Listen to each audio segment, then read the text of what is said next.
Mean time Abu লুলু এই খঞ্জর নিয়ে উমরে ফারুকের বুকের মধ্যে 3টা স্টেবিং করলেন। একটা মারলেন নাভির নিচে, মারার সাথে সাথে পাকস্থলী কেটে গেল।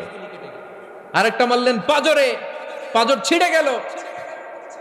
3টা মারার পরে উমরে ফারুক বললেন, কাতালানি আল কাল, এক কুকুর আমাকে মেরে ফেলেছে। পেছন থেকে এক সাহাবীকে টান মেরে সামনের দিকে নিয়ে গেলেন, তুমি নামাজের ইমামতি করাও।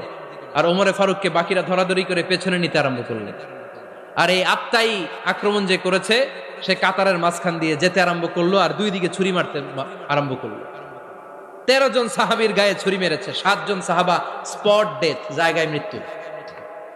এই ভয়ঙ্কর অবস্থা দেখে এক সাহাবী বুরনুস, এক ধরনের জুব্বা আছে মাথাওয়ালা, অনেকে জ্যাকেট পরছেন না এরকম মাথাওয়ালা, লম্বা জুব্বা আছে আর ওপরে শীতে পড়ে মাথাওয়ালা, এই মাথাওয়ালা জুব্বা বের করে এক সাহাবী জালের মতো তার দিকে উড়ায় মারল।